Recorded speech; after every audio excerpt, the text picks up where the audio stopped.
Assalamualaikum warahmatullahi wabarakatuh. Bismillahirrahmanirrahim. Alhamdulillahirabbil alamin. Nahmaduhu wa nasta'inuhu wa nastaghfiruh wa na'udzu billahi min shururi anfusina wa min sayyiati a'malina. May yahdihillahu fala mudilla lahu wa may yudlil fala hadiya lahu. Asyhadu an la ilaha illallah wahdahu la syarika lah wa asyhadu anna Muhammadan abduhu wa rasuluhu la nabiyya ba'd. Allahumma fashalli wa sallim wa barik ala sayyidina wa habibina wa syafi'ina wa maulana Muhammadin wa ala alihi wa ashabihi wa man tabi'ahum bi ihsanin ila yaumiddin, amma ba'd. Allahumma allimna ma yanfa'una wanfa'na bima 'allamtana. Allahumma zidna ilman nafi'a wa amalan mutaqabbala. Amin ya rabbal alamin. Para hadirin, ada hadirinnya ya. Para hadirat ya, ibu-ibu sekalian yang dimuliakan Allah Subhanahu wa taala. Alhamdulillah di pagi hari ini Allah pertemukan kita dalam majelis ilmu ini. Mudah-mudahan majelis kita diberkahi dan diridhai Allah Subhanahu wa taala.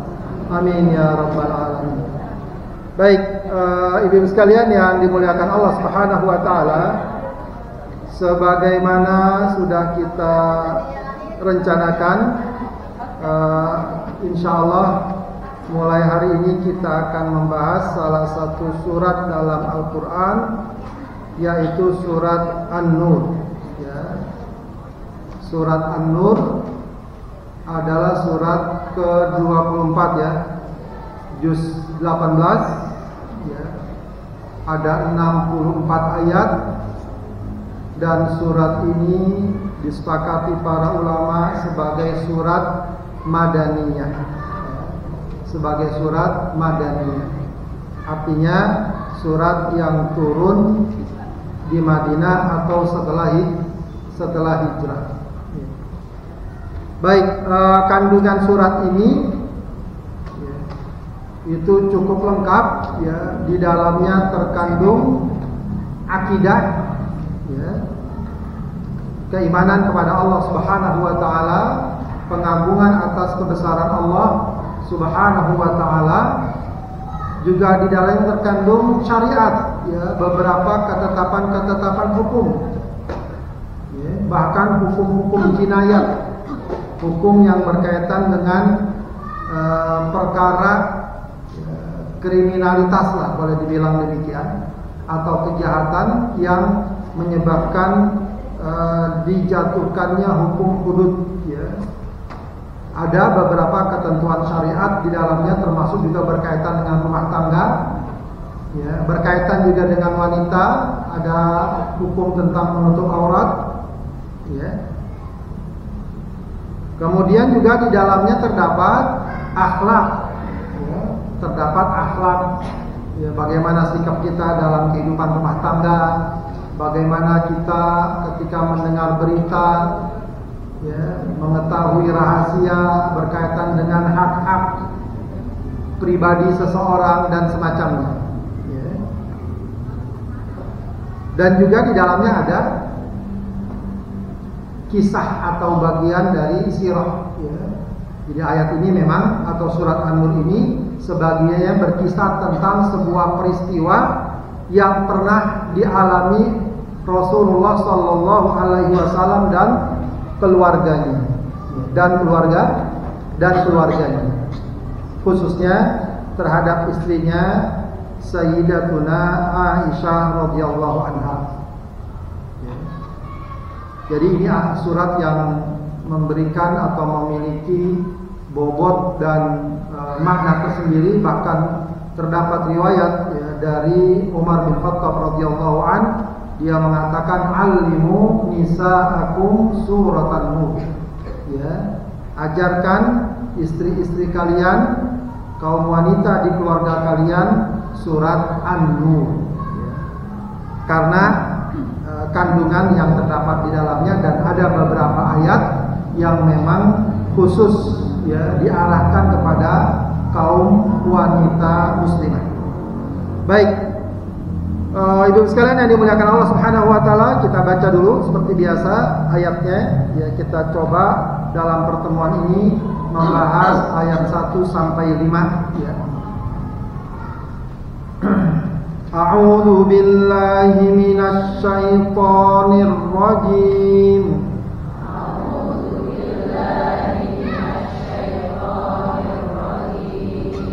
Bismillahirrahmanirrahim.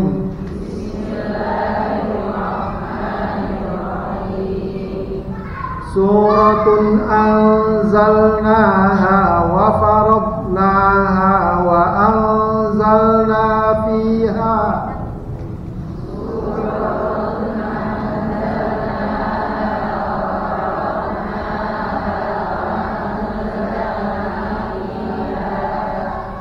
anzalna fiha ayatin bayyinatin la'allakum tadhakkarun.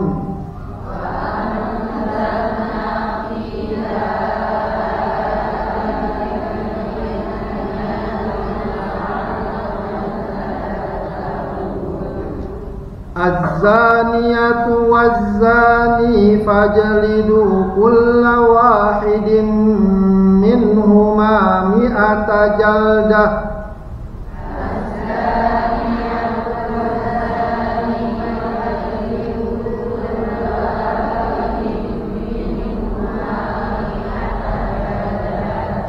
Wala ta'khudhukum bihima ra'fatun fi dinillahi in kuntum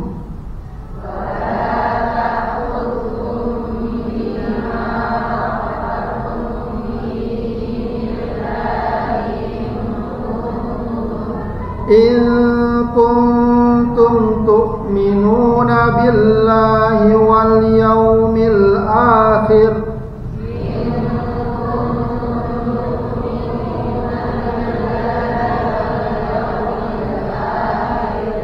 wal yashhad 'adzabahuma ta'ifatun minal mu'minin.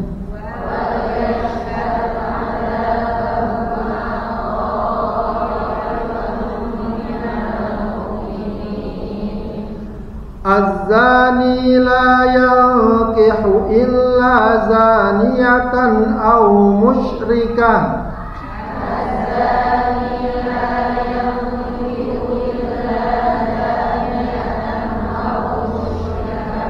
والزانية لا ينكحها إلا زان أو مشرك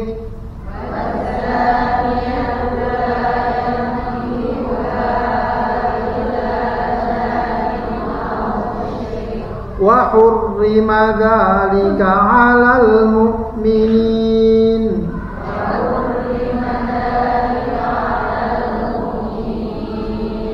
والذين يرمون المحصنات ثم لم يتوبوا والذين يرمون المحصنات ثم لم يأتوا بأربعة شهداء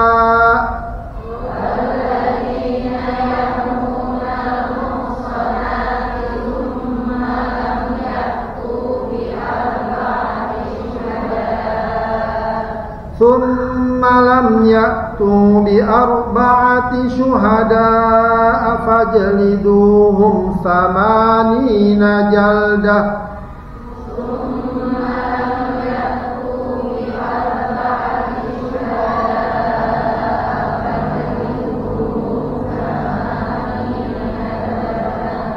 ولا تقبلوا لهم شهادة أبدا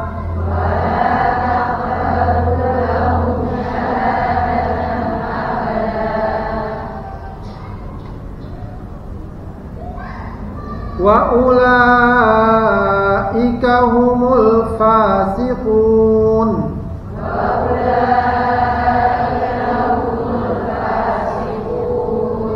illal ladzina tabu min ba'di dzalika wa aslahu fa innallaha ghafurur rahim.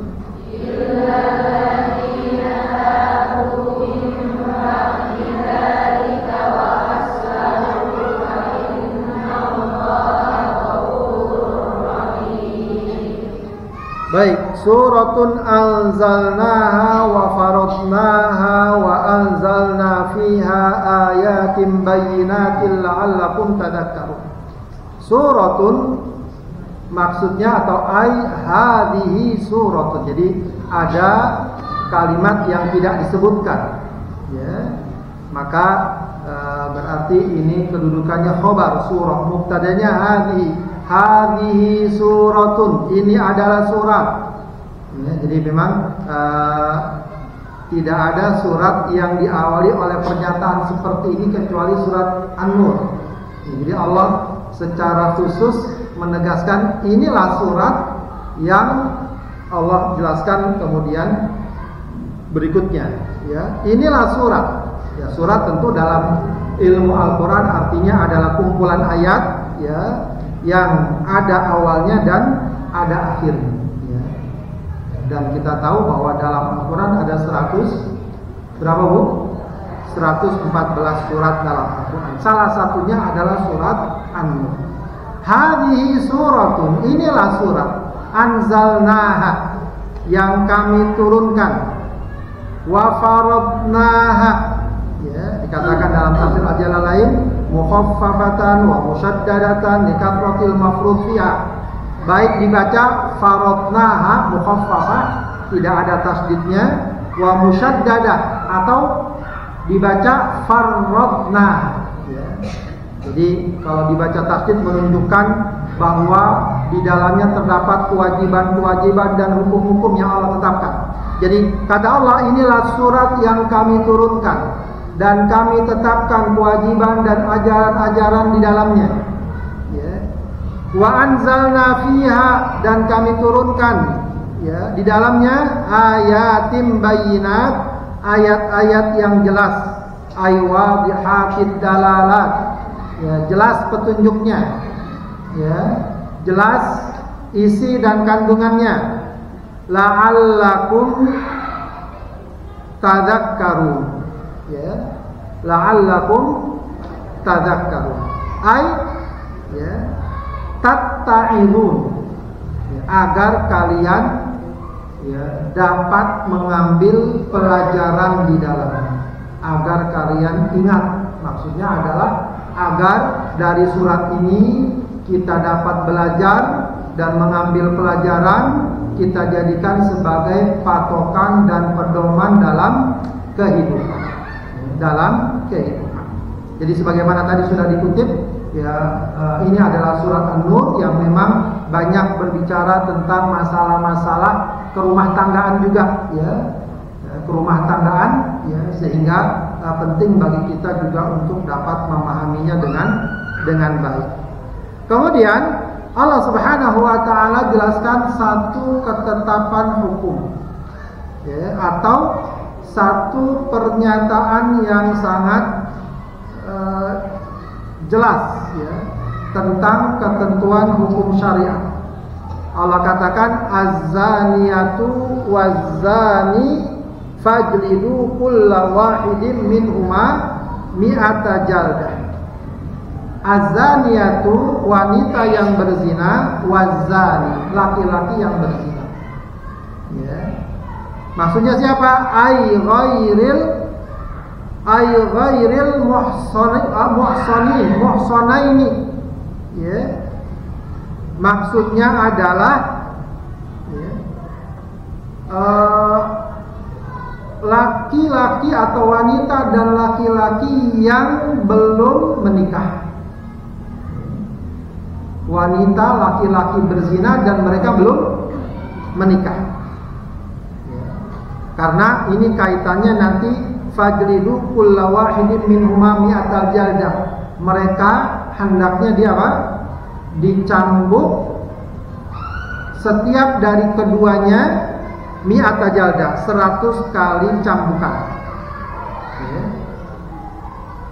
Jadi di sini dijelaskan, meskipun dalam ayatnya secara zahir tidak dijelaskan, tapi para ulama merinci, memperjelas, tentu bukan sekedar pendapat pribadi, tapi diambil dari hadis-hadis atau beberapa dalil yang lain, ya, bahwa yang dimaksud di sini adalah wanita dan laki-laki yang berzina. Yang dimaksud adalah yang belum menikah. Disebut dengan istilah apa? Ghairu muhsan. Kalau yang sudah menikah disebut apa? Muhsan. Ya. Kalau yang sudah menikah disebut muhsan, yang belum menikah disebut ghairu muhsan. Nah, kalau belum menikah dan berzina, maka ketetapannya seperti dalam ayat ini. Az-zaniyatu waz-zani fajlidu kulla wahidin minhuma mi'ata jaldah. Bahkan berdasarkan hadis, ya, selain mereka dicambuk 100 kali cambukan, mereka pun diasingkan selama berapa? 1 tahun. Ya, jadi ditambah lagi, sudah dicambuk 100 kali, diasingkan selama setahun. Ya mungkin kalau bahasa sekarang di penjara selama setahun. Adapun kalau muhsan, ya, berdasarkan hadis Rasulullah SAW, bahkan juga disebutkan dulunya dalam Al-Quran ada ayat yang menunjukkan tentang perintah rajam bagi orang yang berzina dan dia sudah menikah. Ya, cuma ayat itu dihapus ayatnya, cuma hukumnya masih berlaku. Ya, buktinya apa? Dalam riwayat yang sahih, Rasulullah SAW pernah memutuskan hukum rajam kepada seorang pelaku zina dan dia sudah menikah. Begitu ya. Jadi ayat ini az-zaniyatu waz-zani fajridu kulla wahidin minhuma mi'ata jaldah, yang dimaksud adalah orang yang belum menikah. Maka jangan sampai digambarkan atau disimpulkan sebagaimana ada sebagian orang bahwa hukum rajam tidak ada. Buktinya dalam Al-Quran yang ada adalah hanya dicambuk. Ya, betul ya. Ayat yang ada dalam Al-Quran berkaitan dengan orang yang berzina tapi dia belum menikah. Adapun kalau dia sudah menikah, maka berdasarkan ketetapan hadis, dan itu juga dinyatakan oleh para ulama, ya, yaitu dirajam. Baik, Ibu sekalian yang dimuliakan Allah Subhanahu wa taala, ya, dalam ayat ini, ya, sering banyak dari kita, ya, melihat bahwa betapa hukum Islam itu sangat keras, bahkan sebagian orang mengatakan kejam, begitu ya. Tapi di balik kekerasan atau kerasnya hukum Islam dalam bab zina, sebenarnya menunjukkan betapa perbuatan zina itu adalah perbuatan yang harus dijauhi sejauh-jauhnya oleh seorang muslim. Ya. Bahkan dalam ayat lain, ya, jangankan berbuat, melakukannya, mendekatinya pun jangan. Allah katakan apa?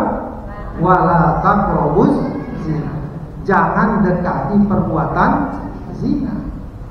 Jangankan berzinanya, mendekatinya tidak boleh.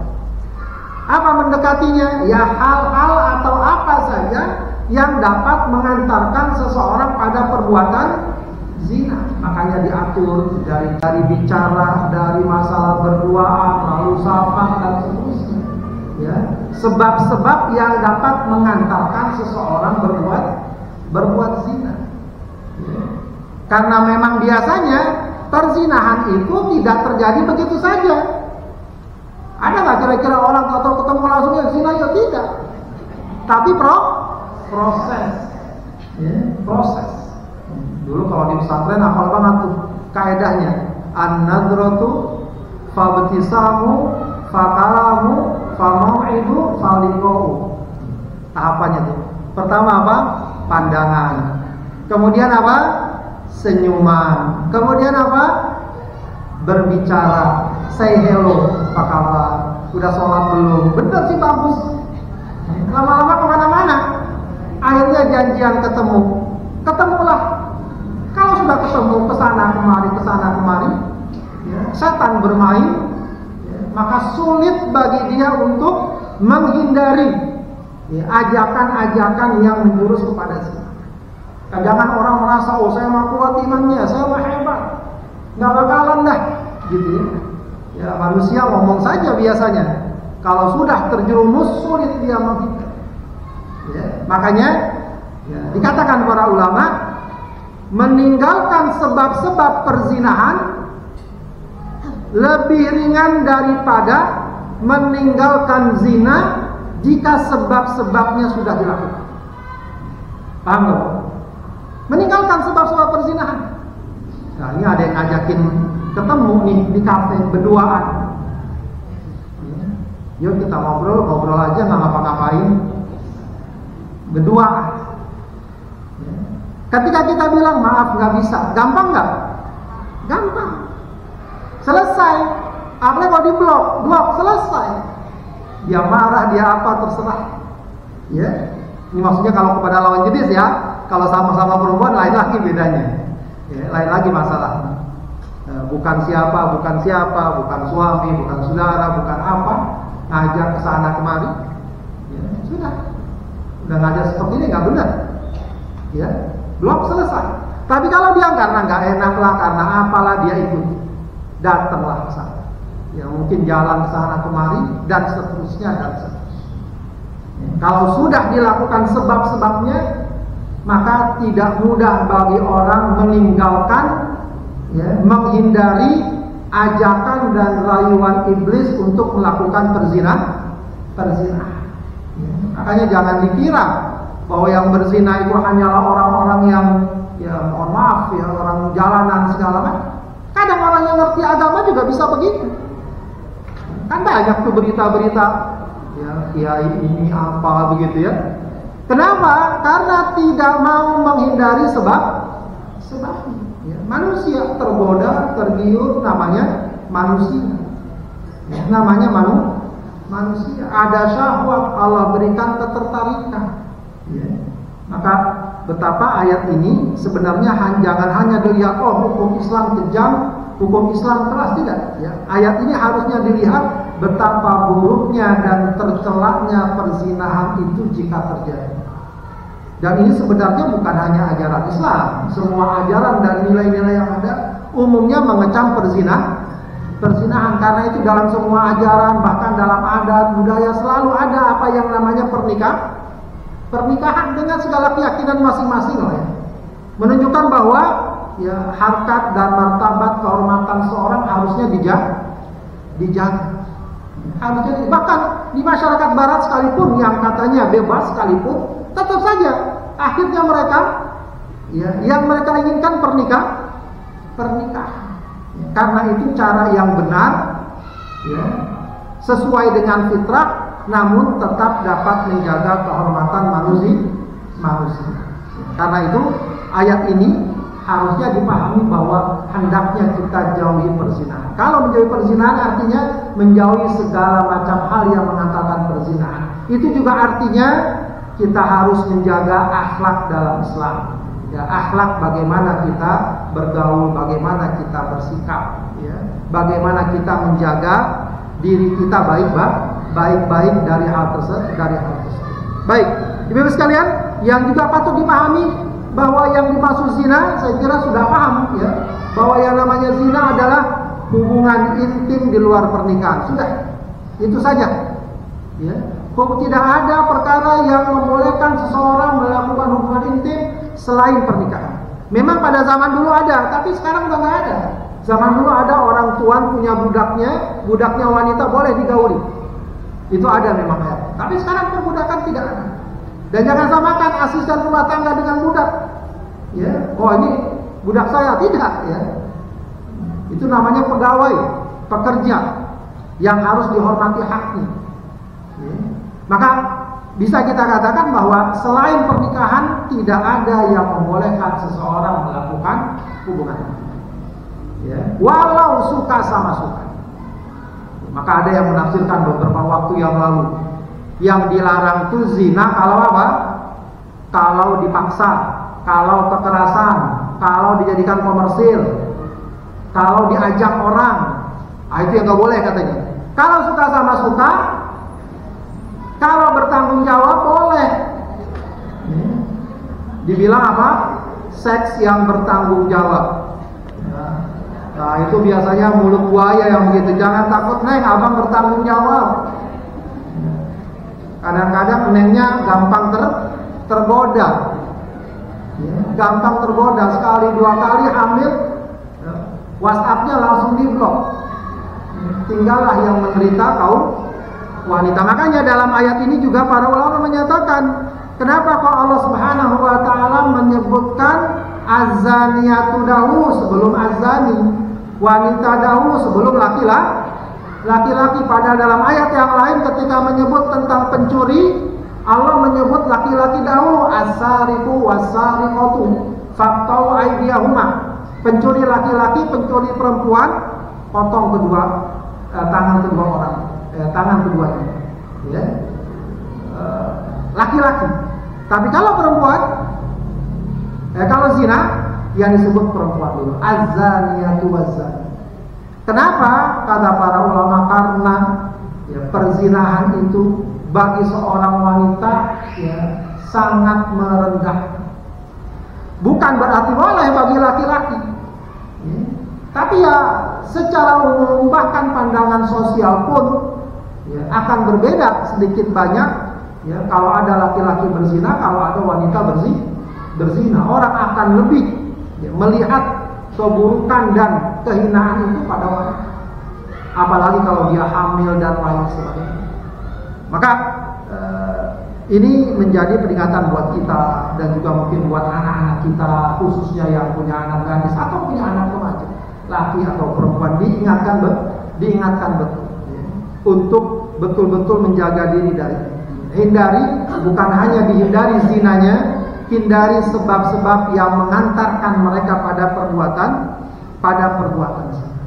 Meskipun makin kesini kita lihat kehidupan makin permisif, makin bebas, pergaulan apalagi sekarang dengan komunikasi informasi yang sangat terbuka, itu tentu lebih menuntut kita untuk menjaga baik-baik, melindungi keluarga kita, terutama juga berkomunikasi baik dengan anak-anak, jangan sampai orang tua dengan anak tidak ada komunikasi yang baik sehingga tidak ada keterbukaan. Mereka lebih mencari pergaulan di luar yang menyediakan berbagai macam perkara-perkara yang bebas sesuai keinginan tanpa mempertimbangkan resiko yang ditanggung. Kemudian Allah katakan lagi, jadi mereka dijilid, dicambuk 100 kali cambukan. Ya tentu ini masalahnya tidak lantas begitu saja, harus diproses lewat peradilan yang resmi. Nah di negara kita itu belum ada. Jadi jangan main kemudian ketahuan orang berzina, sudah taruh depan kantor RT, cambuk. Gak boleh begitu. Tidak bisa. Pak Kiai turun tangan cambuk, tidak. Dia harus lewat peradilan yang resmi. Peradilan yang resmi. Lewat prosesnya, ada persidangannya, ada saksinya, dan memang terus terang tidak gampang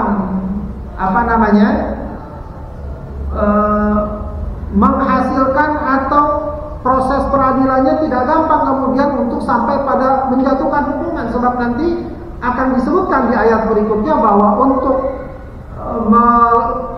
menuduh atau melontarkan tuduhan seseorang berzina harus apa? Harus menghadirkan 4 orang saksi. 4 orang saksi yang betul-betul melihat, bukan cuma katanya. Tapi saya melihat dia masuk ke rumah itu, masuk ke rumah itu pun masih ada kemungkinan dia berzina atau tidak. Jadi tidak gampang. Kata para ulama cuma ada 2 kemungkinan seseorang dapat dituduh berzina. Yang pertama apa? Kalau dia mendatangkan 4 orang saksi atau orang itu mengaku langsung. Dia mengaku langsung tanpa dipaksa, dengan kesadaran diri saya berzina. Itu bisa. Tapi kalau di luar itu tidak gampang menuduh orang berzina. Bahkan para ulama, kalau misalnya ada seorang wanita belum menikah, kemudian hamil, boleh nggak dituduh begitu saja berzina? tidak lantas. Mungkin ada kemungkinan dia berzina. Ada kemungkinan juga sebab lain yang paling mungkin dekat, dia diperkosa misalnya, dia tidak ridho. Itu tidak bisa dituduh berzina. Ya, jadi ini pun prosesnya juga tidak sederhana. Artinya perintah cambuklah orang yang berzina tersebut 100 kali cambukan, itu perintahnya berlaku kepada pihak berwenang yang mengatur, ya kalau boleh kita bilang sekarang, kepada aparat hukum yang dapat menegakkan aturan tersebut. Wala ta'khudhukum bihima ra'fatun fi dinillah. Kemudian kata Allah, janganlah kalian merasa ra'fah, sayang, di dalam agama Allah. Maksud jangan kalian merasa kasihan ketika ada pelaksanaan hukuman tersebut diberlakukan. Cuma masalahnya di sini apa yang dimaksud rasa kasihan tersebut? Kalau dalam tafsir Jalalain dikatakan fi hukmihi bi an tatruku syai'an min haddihima. Maksudnya adalah jangan kalian kasihan dalam menerapkan hukumannya sehingga hukumannya ditinggalkan. Kasihan jangan dihukum. Nah, itu kasihan yang nggak boleh. Tapi kalau sekedar terlintas dalam hati, kasihan dia dicambuk, dia salah, dan itu wajar. Itu manusiawi. Tapi jangan sampai menggugurkan ketetapan hukum yang harusnya berlaku. Kalau seandainya prosesnya sudah berjalan, sudah ada pembuktian, sudah ada vonis, maka harus dilaksanakan. Jangan sampai karena alasan kasihan kemudian hal itu tidak dilaksanakan. Begitu ya. In kuntum tu'minuna billahi wal yaumil akhir. Kalau kalian beriman kepada Allah dan hari akhir, wal yashhad adzabahuma qa'ifatun minal mu'minin, dan hendaknya menyaksikan adzabahuma, ini dibahasakan dengan azab dan hendaklah menyaksikan adzabahuma, bukan maksudnya mereka sedang diazab, tapi ketika vonis tersebut dilaksanakan, yaitu ketika mereka dicambuk, ta'ifatun minal mu'minin, sejumlah orang yang beriman. Sejumlah bisa 2, bisa 3, bisa 10, bisa 20, begitu ya, agar disaksikan. Apa maknanya? Ya tentu agar jadi pembelajaran baik bagi yang melakukannya, atau orang yang melihat agar tidak berani melakukan. Jadi demikian Ibu sekalian, ayat ini memang diawali oleh satu ketetapan hukum, ya. Nah, hendaknya kita melihatnya lebih luas dan lebih jauh, ya, betapa ajaran Islam sangat menghendaki kesucian dari kehormatan umatnya, kaumnya, agar menghindari perbuatan-perbuatan yang keji seperti perzinahan. Maka perzinahan itu jangankan yang dipaksa, yang mengandung kekerasan, yang komersil, suka sama suka pun tetap perzinahan. Tetap perzinahan. Walaupun mereka lakukan tersembunyi, suka sama suka dan seterusnya, maka dia merupakan perzinahan yang merupakan dosa besar, yang sangat besar. Tergambar besarnya dosa zina adalah dari beratnya hukuman yang dikenakan kepada mereka. Baik, kemudian Allah katakan az-zani la yankihu illa zaniyatan aw musyrikah, wa zaniyatu la yankihuha illa zanin aw musyrik, wa hurrima dzalika 'alal mu'minin. Seorang pezina tidak menikahi kecuali wanita pezina, aw musyrikah, atau wanita musyrik, kecuali dia musyrik. Wazaniyatu, wanita pezina tidak dinikahi kecuali oleh laki-laki pezina dan musyrik. Wa hurrima dzalika 'alal mu'minin, dan diharamkan hal tersebut bagi orang yang beriman. Apa maknanya ayat ini? Ini pentingnya kita melihat tafsir, ya. Kalau tidak, kita akan gampang memberikan hukuman-hukuman atau ketetapan hukum yang tidak pada tempatnya. Ada beberapa penafsiran ayat ini. Pertama, yang dimaksud seorang pezina tidak boleh laki-laki pezina tidak boleh menikahi wanita pezina. Ini bukan tidak boleh sebenarnya. Maknanya la di sini bukan la nahi tapi la nafi. Laki-laki pezina tidak, ya bukan tidak boleh. Itu juga harus dipahami. Laki-laki pezina tidak menikahi kecuali wanita pezina. Apa maknanya? Di antara para ulama ada yang menafsirkan kata-kata yankihu, menikahi di sini artinya menggauli. Artinya berzina.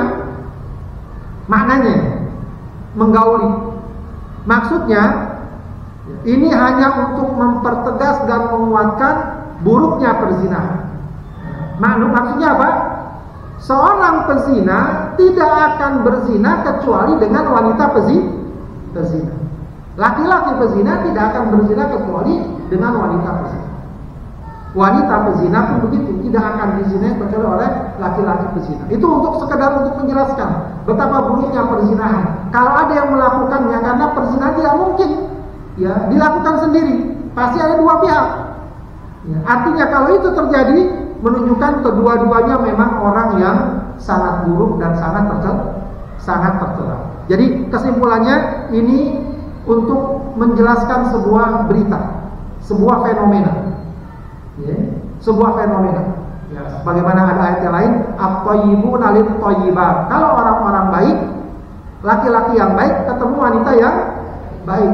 Wal khabithuna lil khabithat. Adapun laki-laki yang buruk akan ketemu wanita yang buruk. Begitu pula laki-laki pezina, ketemunya kira-kira siapa kalau dia berzina?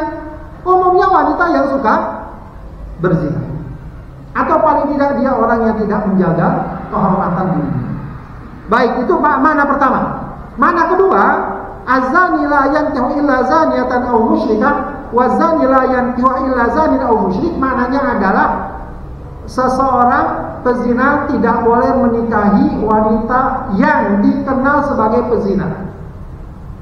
Maksudnya ya mohon maaf ya, wanita pelacur, wanita apa gitu, PSK dan seterusnya, orang yang dikenal masih berzina. Ya. Ada riwayat seorang sahabat izin sama Rasulullah, ya, jadi dia ada kenalan dulu ya semasa jahiliyah wanita pezina, ya, dan dia ketika dia ke Mekah, wanita itu menawari lagi ya untuk berzina. Ya, dia bilang nggak boleh, kami dilarang berzina. Kalau gitu nikahi saya. Izin sama Rasulullah. Ketika tahu bahwa wanita tersebut masih dikenal sebagai pezina, dilarang. Maka tidak boleh. Maka ayat ini maksudnya adalah tidak boleh menikahi wanita yang dikenal sebagai pezina. Yang dikenal sebagai pezina. Nah, di luar itu, kalau ada orang pernah berzina dan dia ingin bertaubat, ingin memperbaiki dirinya, ya, maka tidak masalah. Ya, kalau memang mau dinikahi, meskipun tentu saja, ya sebagian ulama atau bahkan mayoritas para ulama boleh menikahi wanita yang sudah berzina tapi dia bertaubat, itu pun juga ada makruhnya. Boleh tapi makruh. Ya, bukan berarti tidak. Bisa jadi kondisi menuntut demikian. Ya, terjadi, itu sudah terjadi, lalu mereka bertaubat, lalu mereka menikah, insya Allah tidak masalah. Ya, yang penting, paling penting dalam bab itu apa? Bertaubat. Ya, ini yang memang kadang-kadang problem. Ya, nggak dinikahi, ya, mereka akan lebih berat masalah. Dinikahi nanti akan jadi presiden yang buruk bagi yang lain. Tapi umumnya para ulama membolehkan menikahkan ketika ada kasus-kasus seperti ini. Paling tidak untuk seseorang agar dia menikah dibanding dia tidak menikah lalu kemudian terjadi perzinahan terus menerus. Baik, jadi sekali lagi yang dimaksud di sini adalah pertama, ayat ini memberikan informasi tentang buruknya perzinahan, bahwa tidaklah orang laki berzina kecuali dengan wanita berzina, atau juga mana yang kedua, larangan untuk menikahi wanita pelacur, wanita yang masih melakukan ya praktek pelacuran dalam kehidupan. Wa hurrima dzalika 'alal mu'minin. Ya. Dan diharamkan hal tersebut ay nikahi zawani, ya, 'alal mu'minin, bagi orang-orang yang beriman, ay al-akhyar, yang baik-baik ya. Di sini disebutkan nazala dzalika lamma hum fuqara'ul muhajirina an yatazawwaju baghayal musyrikin. Jadi di sini disebutkan ayat ini turun ketika ada kalangan muhajirin kaum muslimin ingin menikahi wanita ya, tadi wanita musyrik yang pezina tadi. Wa hunna musiratun, bahkan mereka orang kaya. Ya, kenapa kaum muhajirin ini ada minat untuk menikahi mereka? Karena mereka wanita tersebut mengatakan nikahi saya nanti saya kasih nafkah. Ya, liyunfikna alaihim. Ya, agar dikasih nafkah. Ya. Ya. Dan sebagaimana kita tahu mereka izin sama Rasulullah dan Rasulullah melarangnya, kemudian atau turun ayat ini maka Rasulullah melarangnya. Ya, azani la yanbu illa zaniyatan aw musyrikatan. Baik, kemudian berikutnya Allah Subhanahu wa taala katakan walladzina yarmunal muhsanati tsumma lam ya'tu bi arba'ati syuhada. Kemudian mereka walladzina yarmunal muhsanati, mereka yang menuduh apa? Menuduh berzina. Al-muhsanat. Al-muhsanat di sini apa maknanya? Ya, bukan muhsan yang tadi, bukan zina muhsan ghairu muhsan. Muhsan di sini wanita muslimah dan dikenal wanita baik-baik. Wanita baik-baik, muslimah, lalu dituduh berzina. Malam yatu bi arba'ati syuhada, nuduh berzina tapi tidak dapat mendatangkan berapa? 4 orang saksi. Okay. Maksudnya saksi atas apa? Ala zinahunna bi ru'yatihim. Saksi tentang zinanya mereka lewat penglihatan langsung dari saksi tersebut. Ya. Maka kalau itu yang terjadi, menuduh orang berzina, ya, kemudian tidak dapat mendatangkan 4 orang saksi, bukan yang dihukum yang dituduh, tapi yang menuduh yang dihukum. Fajliduhum, maka cambuklah mereka, aikul wahidin minhum. Jadi kalau yang nuduh misalnya 5 orang, 5-5-nya dicambuk. Ya. Samani najaldah, berapa cambukan? 80 kali cambukan. Jadi hampir sama dengan orang yang berzina. Yang berzina tadi berapa? 100 kali cambukan. Yang menuduh tanpa saksi 80 kali cambukan. Wala taqbalu lahum syahadah. Bahkan bukan hanya itu, jangan terima persaksian mereka. Jadi kalau suatu kali mereka dibutuhkan jadi saksi, nggak boleh. Nggak boleh jadi saksi. Nah, ini repot juga. Termasuk kalau jadi saksi nikah, nggak boleh. Wala taqbalu lahum syahadatan fi syai', dalam perkara apa saja, abadan, selamanya. Ulaika humul fasiqun, dan mereka adalah orang-orang yang fasik. Bahkan dapat gelar juga sebagai orang fasik, li'ityanihim kabirah, karena mereka telah melakukan dosa besar. Maka termasuk dosa besar bukan hanya berzina, menuduh orang berzina. Nah, ini juga penting bagi kita, ya. Jaga lisan kita, sebab ini masalah lisan. Ya, walaupun kita sangat benci dengan perzinahan, sangat anti dengan perzinahan, tapi jangan kita gampang menuduh orang berzina. Apalagi kalau dia terkenal wanita baik-baik. Ya, mungkin karena satu dua hal yang sedikit meragukan, kemudian ada orang yang biasakan dalam masyarakat, ada yang istilahnya apa? Yang ngomporin, yang menyebarkan opini, ya, isu, lalu jadi berita rame, seakan-akan benar. Ya, apalagi kalau udah masuk media, ya, berita yang kecil bisa jadi besar. Ya, hanya melihat ada orang wanita masuk ke rumah tersebut, kemudian dia zina, belum tentu. Nggak semudah itu seseorang menuduh orang lain. Maka di satu sisi tadi kita diingatkan bahaya zina, tapi jangan kemudian menyebabkan kita mudah menuduh orang berzina. Bahkan kata para ulama, sekedar kita manggil dia wahai pezina, itu sudah dianggap sebagai tuduhan zina. Maka hati-hati dengan ucapan yang kita ucapkan. Hati-hati dengan ucapan yang kita ucapkan. Lalu bagaimana kalau ada misalnya orang di dalam, laki perempuan berdua bukan suami istri? Ya paling tidak, kalaupun kita lakukan ya ambil tindakan saja, manggil Pak RT, tegur dan lain sebagainya. Ya, jangan sampai begini, nggak boleh, nggak baik. Dilarang, bukan berarti dibiarkan. Ya cari solusi, tapi jangan sampai kita mudah menuduh perbuatan zina. Paling nggak tanya dulu, kenapa kok kamu berdua? Kenapa kok kamu di dalam rumah suami istri bukan berdua? Ya. Paling tidak tanya dulu, siapa tahu itu kakaknya, siapa tahu itu istrinya, kita nggak tahu, siapa tahu. Jadi jangan gampang seseorang melontarkan tuduhan zina, apalagi kalau dia tidak tahu permasalahannya dengan detail. Baik, kemudian namun demikian ya keburukan tadi bagi orang yang menuduh zina Allah kecualikan siapa? Illalladzina tabu, kecuali mereka yang bertaubat mim ba'di dzalika, sesudah itu.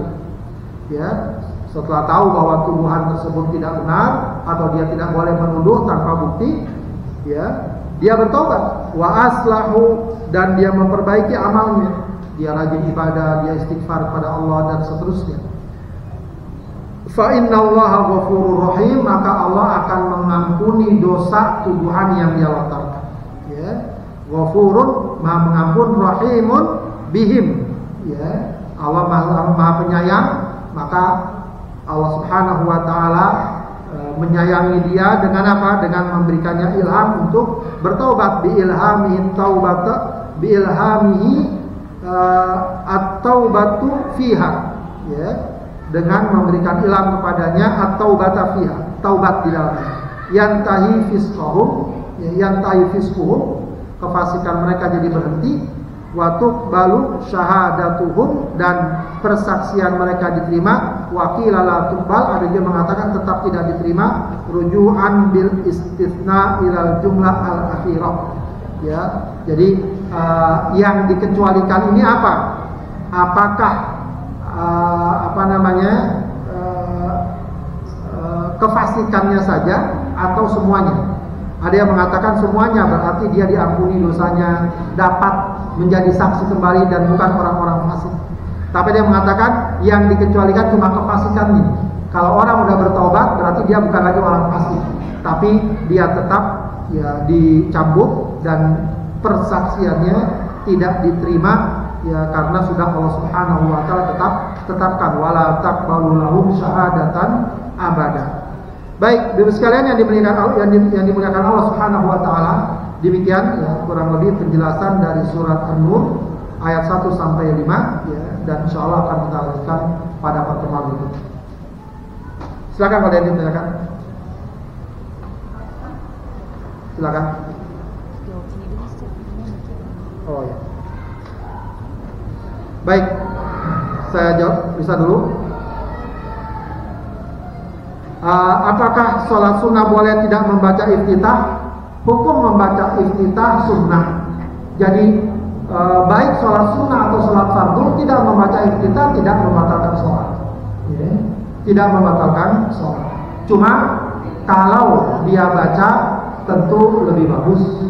Lebih hati-hati juga khurujan minal khilaf, karena ada sebagian ulama yang mewajibkan membaca iftitah. Tapi umumnya para ulama juga dalam mazhab Syafi'i mengatakan membaca iftitah itu sunnah, baik sholat sunnah atau sholat fardu. Wallahu a'lam.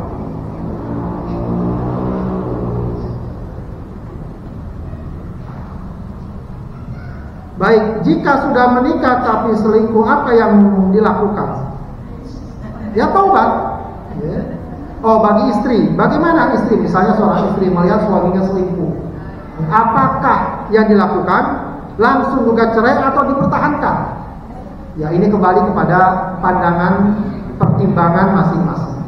Kalau sekiranya suami bisa dinasehati, ya, bisa kembali, bisa taubat, bisa memperbaiki diri, maka mempertahankan keluarga lebih baik. Ya, tentu dengan segala sakit yang harus dia tanggung, Insya Allah ada seperti itu. Ya, dia menyadari bahwa apa yang dilakukan adalah keliru, salah, dia merasa berdosa, sudah. Itu lebih baik. Tapi kalau sudah sekali, berulang lagi, wallahu a'lam, ya, bukan lantas ya, ini sebuah anjuran, tapi patut juga dipertimbangkan.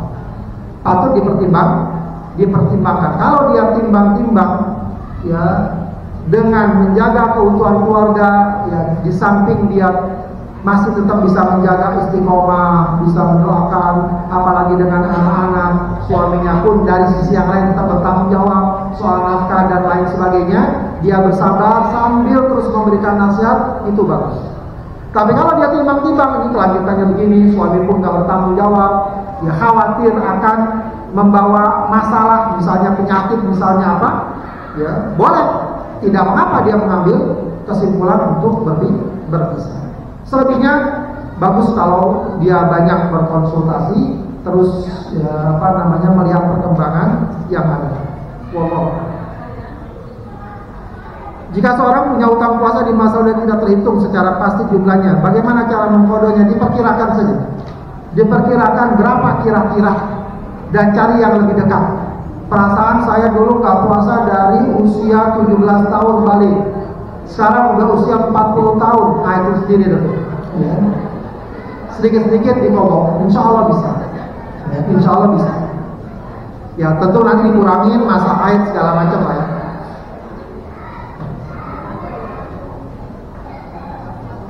Ya cukupkah dengan bertobat dan harus taubat dan membayar utang puasa?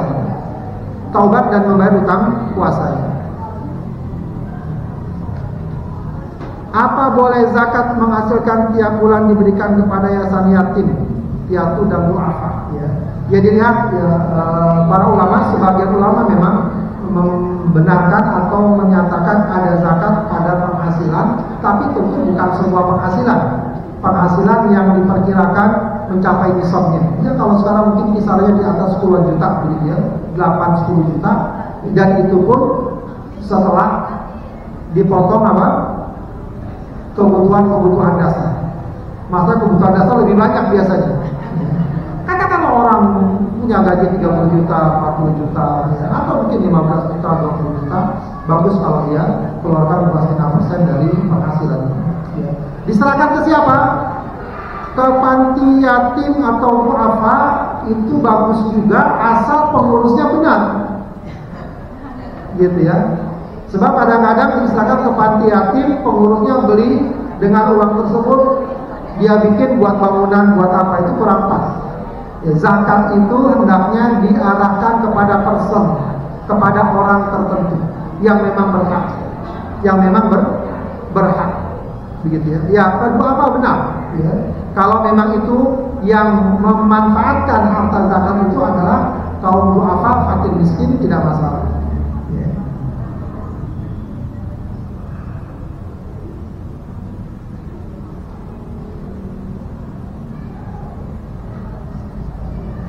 Apa nih, saya belum bisa menangkap tulisannya nih, terlalu cakap tulisannya. Salat dan ada azan bunyi, ya.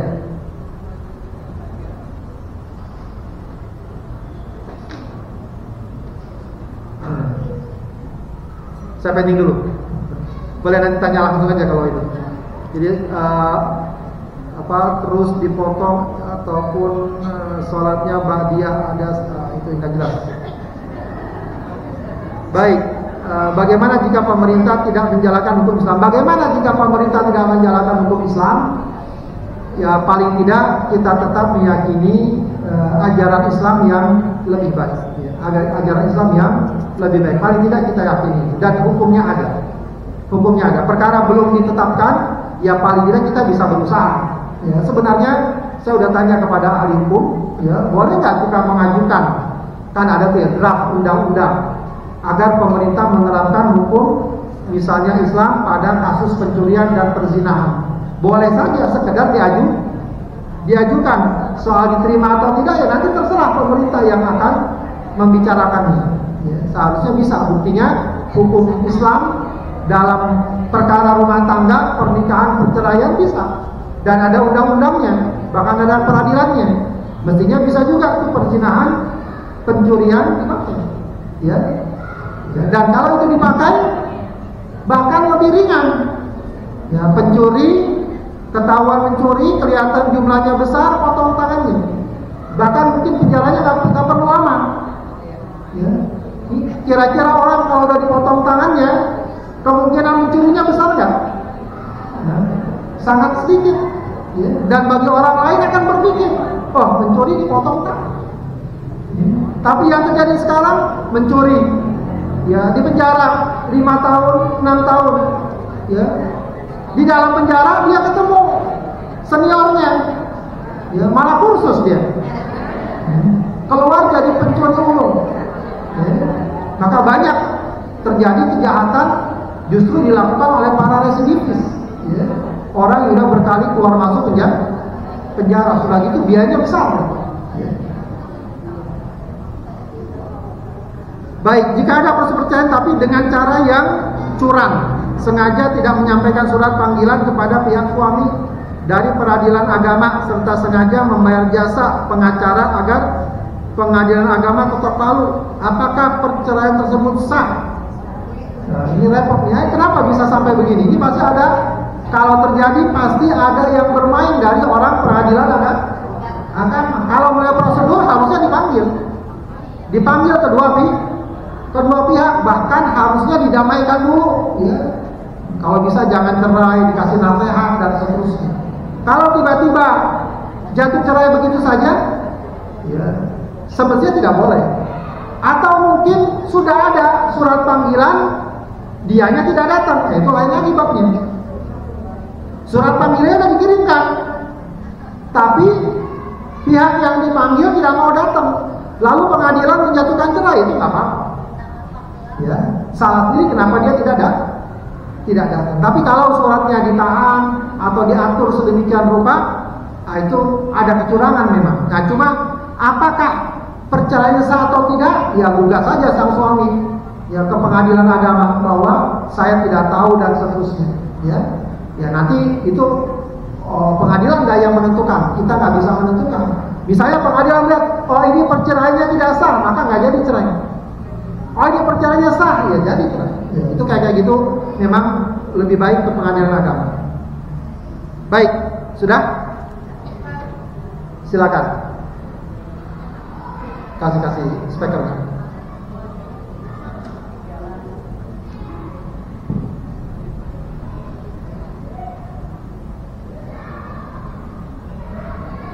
Oh, mana? Bisa.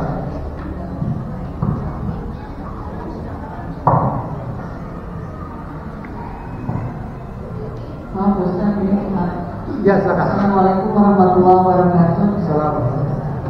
Kalau saya mau nanya sesuatu yang berkaitan dengan surat ini ya Ustaz. Tentang apa?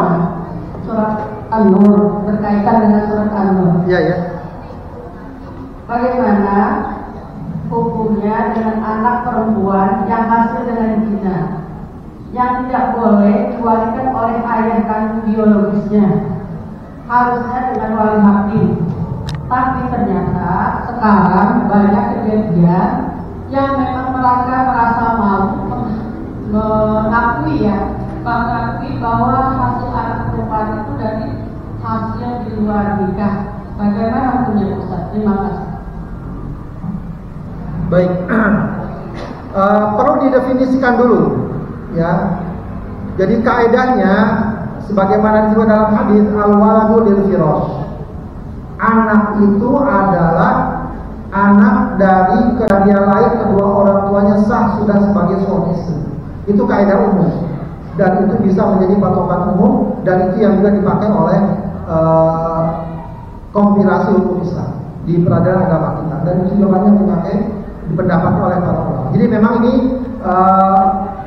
ya boleh dikatakan pendapat yang paling ringan, paling tidak untuk melindungi khususnya harkat, martabat dan kehormatan anak tersebut. Jadi kalau seandainya seorang anak lahir, kemudian saat dia lahir ada kedua orang tuanya yang sah menikah, ya, maka anak tersebut secara hukum dapat dinasabkan kepada bapak. Dapat dinasabkan kepada bapak. Kecuali kalau bapaknya itu menyatakan dia bukan anak saya. Dia bukan anak saya. Ya, maka itu tidak dapat dikatakan sebagai anaknya dan tidak dapat menjadi wali. Jadi memang yang sering terjadi, meskipun bab ini memang bukan untuk memudah-mudahkan, ya. Jadi memang yang sering terjadi orang berzina, laki perempuan, lalu aja mereka menikah, dan mereka ya apakah menikahnya saat sudah hamil atau belum hamil, ya, maka lahirlah anak tersebut, ya, dan ketika lahir orang tuanya sudah sah menikah, maka nasabnya bisa dikaitkan dengan bapak dari anak tersebut. Meskipun sebagian fikih, sebagian dalam mazhab Syafi'i memang ketetapannya dengan ketetapan lahirnya setelah 6 bulan dari pernikahan. Kalau lahirnya kurang dari 6 bulan pernikahan, nasabnya tidak dapat dikaitkan kepada bapak. Ya, itu memang ada pendapat seperti itu, pendapat yang cukup ketat, ya. Tapi bagus juga, ya, untuk bersikap hati-hati. Namun pendapat yang paling ringan adalah sepanjang anak itu lahir kedua orang tuanya sah suami istri, maka nasab anak itu bisa dikaitkan ke bapak. Perkara mereka dulunya berzina segala macam, yang paling penting dari itu adalah taubat. Ya, yang paling penting dari itu adalah taubatnya pada Allah Subhanahu wa Ta'ala. Begitu, ya. Ya. Kalau itu yang terjadi, tapi lain halnya kalau ada orang misalnya cerai, dia sedang hamil, atau ditinggal mati suaminya, dia sedang hamil, maka nggak boleh dinikahi sebelum wanita tersebut melahirkan. Ya. Itu lain banget. Wallahu a'lam. Baik, silakan. Assalamualaikum Pak Ustaz. Salam. Saya mau tadi kan berkaitan dengan perwalian, ya. Ini kan fenomena di masyarakat juga terjadi ketika ayah kandung melakukan kekerasan seksual terhadap anak perempuannya. Nah, itu perwalian ketika dia menikah itu bagaimana? Terus hukum warisnya gimana? Terus sama doa-doa orang tua tersebut masih dijawab atau ya, wallahu a'lam, itu memang patut disampaikan juga kalau kayak gitu dibawa ke pengadilan. Ayah seperti ini sah nggak jadi wali?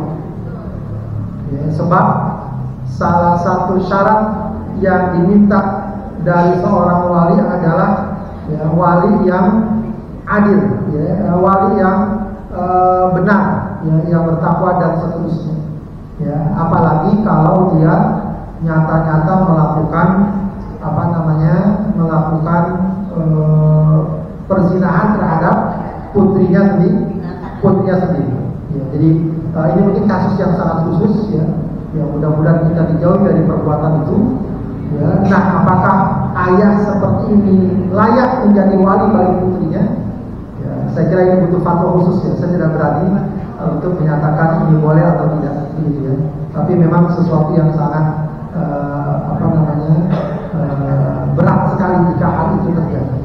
Jadi itu patut ditanyakan ke mungkin lembaga khusus, ya, majelis ulama misalnya, lembaga fatwanya, atau pada peradilan agama, apakah ayah seperti ini layak menjadi wali atau tidak. Tentu dengan pemahaman, ya, misalnya ayah tersebut mengakui, tapi kalau dia tidak mengakui, lain lagi babnya. Ya. Kalau tidak mengakui perbuatan tersebut, lain lagi babnya. Adapun waris dan lain sebagainya, ya, tidak masuk, gitu, ya, kategori penghalang warisan. Ya, kalau membunuh, ya, membunuh itu dapat menghalangi warisan. Ya, tapi bisa kalau seorang ayah menzinai anaknya, apakah anaknya tidak dapat warisan dari ayahnya, itu tidak dimasukkan sebagai kategori penghalang warisan. Wallahu a'lam.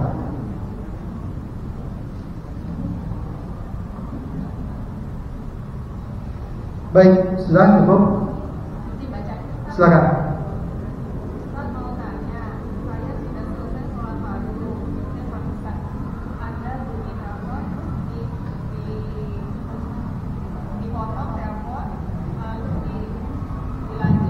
sholat sunnah. Baca isya dan witir, boleh yang Ustaz? Ya, sholat fardu dipotong oleh perbuatan lain lalu sholat ba'diyah boleh, bukan boleh lagi, boleh banget. Bahkan sunnahnya memang di jeda. Sunnahnya justru antara sholat fardu dan sholat sunnah itu ada jeda. Bahkan kata para ulama jedanya ngobrol nggak apa. Jadi ada jeda, maksudnya agar jangan sampai habis sholat fardu langsung sholat sunnah. Tapi ada jedanya, apakah tadi zikir, berdoa atau yang lain nggak apa-apa. Ya, atau ngurusin ya, ngangkat jemuran dulu baru sholat ba'diyah nggak apa-apa. Ya, itu ada jeda-jeda seperti itu nggak apa-apa. Boleh ya. Misalnya kita ada kajian subuh di masjid dulu, terus kan keluar masjidnya nunggu sampai subuh dulu supaya dapat nilai pahala umroh. Kalau suruh itu kan ada yang bilang itu dengan sama dengan awal duha. Ya. Jadi kita niatnya itu sholat isra atau sholat duha? Ya, bisa dua-duanya. Bisa aja niat sholat duha, dan itu juga termasuk dianggap sholat syukur. Jadi itu termasuk sholat ghairu maksudah, ya. Ghairu maksudatil makna. Sama seperti kita sholat tahiyatul masjid. Ya, kita masuk ke masjid, kita niat sholat duha, dengan sendirinya dianggap sebagai tahiyatul masjid. Ya, jadi kita bisa niat sholat suruh atau niat sholat duha, kedua-duanya nggak masalah. Ya. Kalau niat sholat suruh berarti dapat sholat suruh saja, tidak dapat sholat duha. Kalau niat sholat duha, insya Allah dapat suruh, karena terkait dengan waktu yang kita lakukan. Ya sama, kita masuk masjid, kita niat tahiyatul masjid, dapat tahiyatul masjid, tapi nggak dapat sholat duha. Tapi kalau kita niat sholat duha, dapat duha dan tahiyatul masjid. Begitu. Wallahu a'lam. Baik, ibu sekalian, jika tidak ada lagi, maka kita cukupkan dan kita baca hafal Quran. Allahumma arhamna bil Quran waj'alhu lana imaman wa nuran wa hudan wa rahmah. Allahumma dzakkirna minhu ma nasina wa 'allimna minhu ma jahilna warzuqna tilawatahu ana al-laili wa atrafan nahar waj'alhu lana hujjatan ya rabbal alamin. Astaghfirullah hamdan yuwafi ni'amahu wa yukafi mazidah. Ya Rabbana wa ilahana lakal hamdu wa lakal syukru kama yanbaghi li jalali wajhika wa 'azimi sultanik. Allahumma shalli ala sayyidina Muhammad wa ala ali sayyidina Muhammad. Rabbana taqabbal minna innaka antas samiul 'alim wa tub 'alaina innaka antat tawwabur rahim. Allahumma ya muqallibal qulub tsabbit qulubana 'ala dinik. Allahumma ya muqallibal qulub tsabbit qulubana 'ala ta'atik. Allahumma inna nas'aluka al-huda wat-tuqa wal-'afafa wal-ghina. Allahumma inna nas'aluka al-'afiyah fid dunya wal-akhirah. Allahumma inna nas'aluka al-'afwa wal-'afiyah fi dinina wa dunyana wa ahlina wa malina. Allahumma astur awratina wa amin raw'atina. Allahumma ij'alna wa ahlana wa dhurriyyatina min ahli al-Qur'an ahlika wa khassatika ya rabbal alamin. Allahumma ij'al al-Qur'ana syafi'an lana. Allahumma ij'al al-Qur'ana hujjatan lana la hujjatan alaina. Allahumma jannibna minal fitan ma dhahara minha wa ma batan. Rabbana ighfir lana wa liwalidina warhamhum kama rabbayana shighara. Rabbana hab lana min azwajina wa dhurriyyatina qurrata a'yun waj'alna lil muttaqina imama. Rabbana atina fid dunya hasanah wa fil akhirati hasanah wa qina adzaban nar. Subhana rabbika rabbil izzati amma yasifun wa salamun alal mursalin walhamdulillahi rabbil alamin. Subhanakallahumma wa bihamdika asyhadu an la ilaha illa anta astaghfiruka wa atubu ilaik. Assalamualaikum warahmatullahi wabarakatuh.